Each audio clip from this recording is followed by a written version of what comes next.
Jangan dilihat gitu dong. Iya, profesional dong.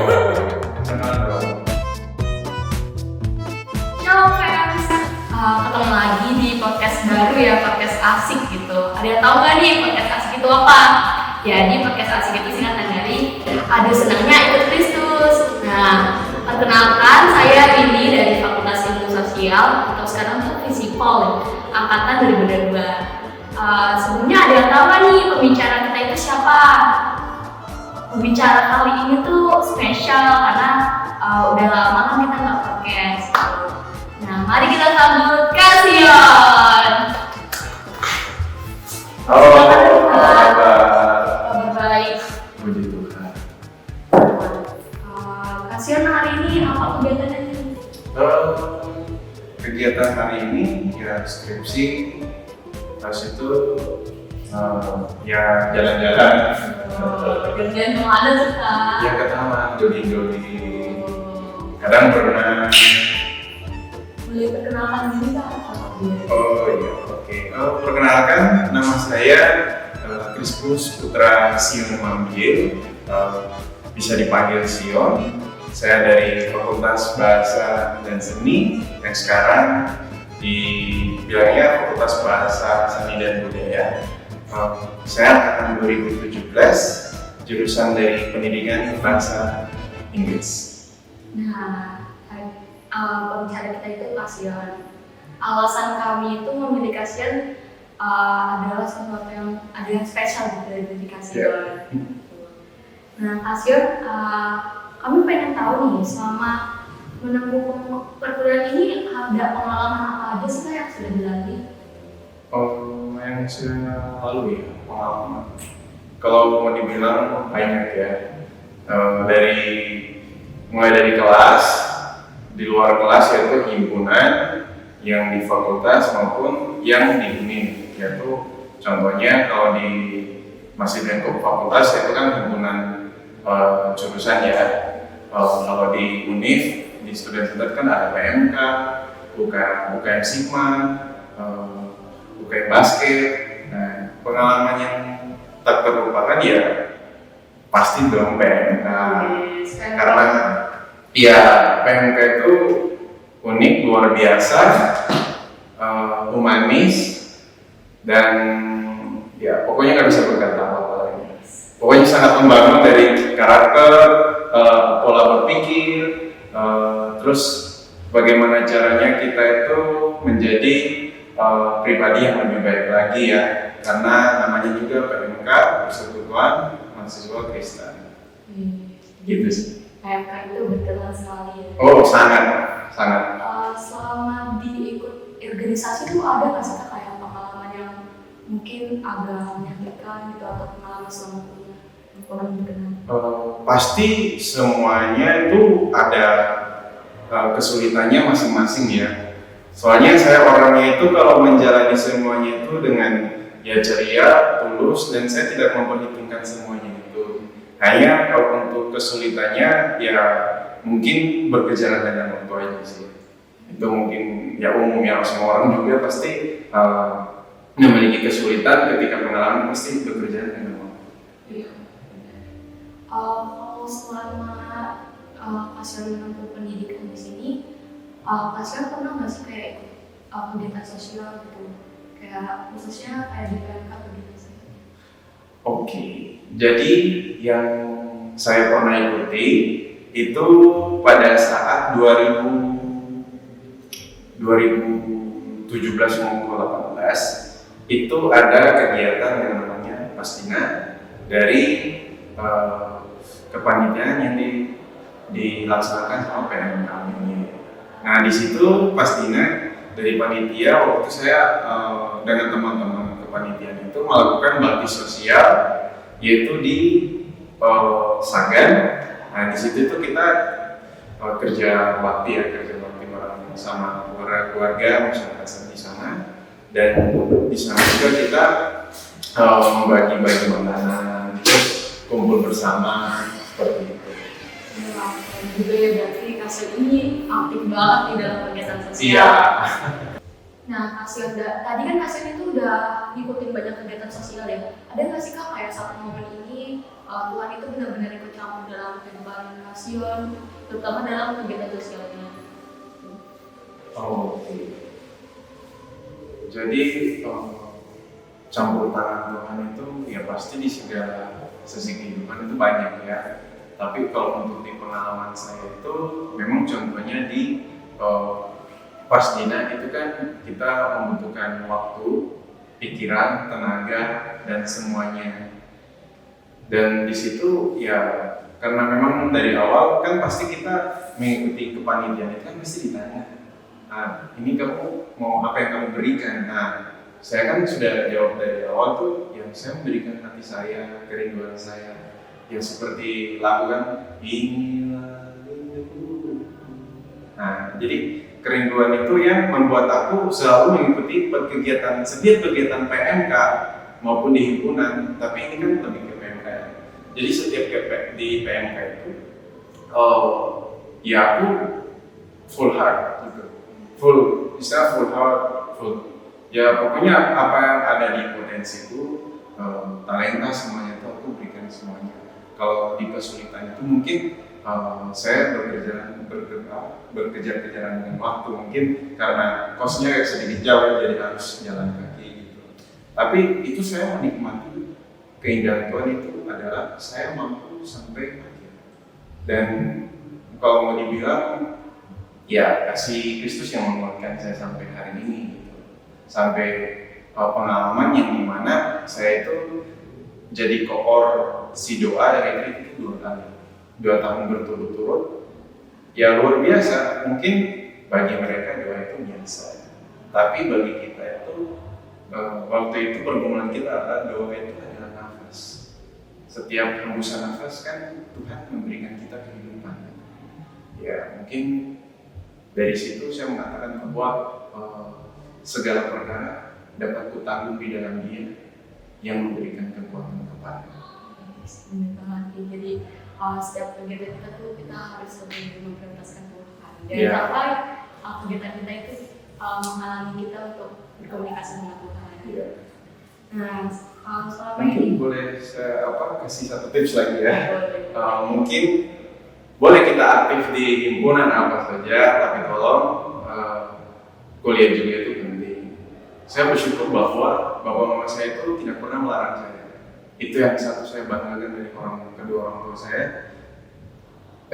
It's okay, kau mau mengikuti semua kegiatan, tetapi tolong kampus selesai baru bolehlah mau basket mau apa, yang penting kampus dulu selesai. Ya itu sih. Bisa diikuti tipsnya. Iya. Mungkin ketika gabut dosennya nggak masuk, nugasnya di sekretariat. Sekretariat itu rumah kedua. Iya. Nah, terus Kasion ini pernah nggak sih Kak kayak diajak pembicara sebelum pembicara podcast ini? Terus ada nggak sih Kak tips-tips buat meyakinkan diri bisa jadi pembicara? Iya. Oke. Meyakinkan diri ya untuk bisa menjadi pembicara, ya believe yourself. Percaya kepada dirimu sendiri. Kalau masih gugup, ya kuasailah dirimu dan jadilah tenang. Nah kalau kita tenang, terus kita berdoa, terus ya dimana kan ada doa, pasti juga ada usaha. Kita berdoa, kita juga belajar gitu kan. Contohnya jadi pembicara waktu itu di FBS, puji Tuhan waktu itu saya merasakan juga ya diundang sebagai pembicara. Dalam hati itu berkata seperti ini, banyak kating-kating juga kan yang lebih baik.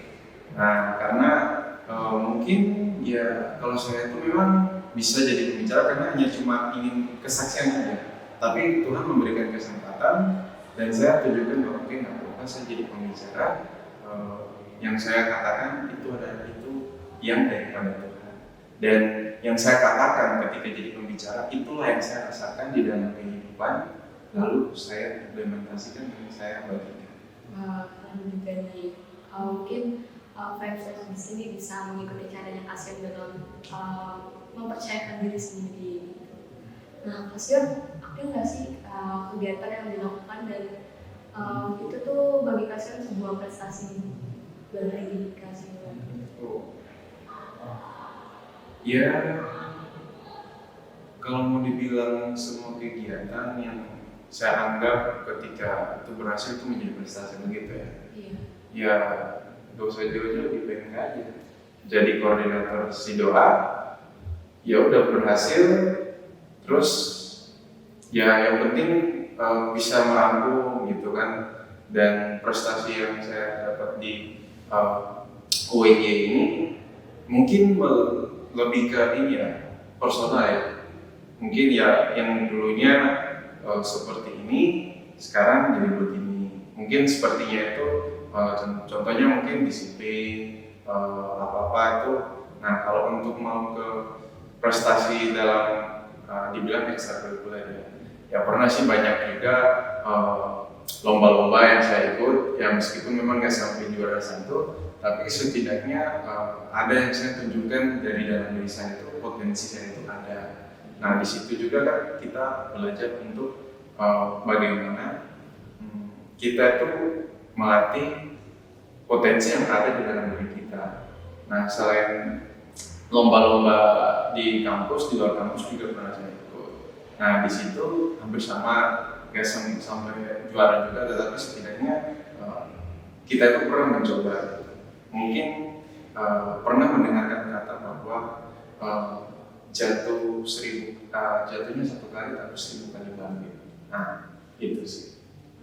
Dan prestasinya ya kau menjadi pribadi yang kuat, karena saya percaya bahwa orang-orang hebat itu dia tidak menemui 1 kali kegagalan, tapi berkali-kali. Justru kegagalan itu yang membuat seorang itu kuat. Itu sih kalau menurut saya. Makasih ya Kak Sen. Satu hal lagi nih Kak, mungkin bisa berbagi mengenai beasiswa. Karena kami mendengar ya, Kak Sen ini dapat beasiswa. Bisa share nih Kak, tipsnya mungkin atau Kak Sen itu dapatnya gimana? Oke, luar biasa ya pertanyaannya. Jadi saya mendapatkan beasiswa itu karena karakter saya, kedua karena prestasi di non akademik. Nah mungkin saya menceritakan di pertama itu karakter saya.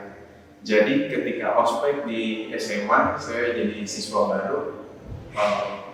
Saya itu nggak sengaja dengan teman itu, misalnya kan narik mic ya, stand mic. Nah stand mic-nya itu patah. Lalu di situ saya menunjukkan bahwa saya nggak akan lari dari kenyataan. Jadi saya ambil stand mic itu, saya bawa ke ruang guru. Di situ ada kepala sekolah sama pembimbing mahasiswa. Jadi pembimbing mahasiswanya itu dia guru bahasa Inggris, dia adalah bisa dibilang tangan kanannya kepala sekolah.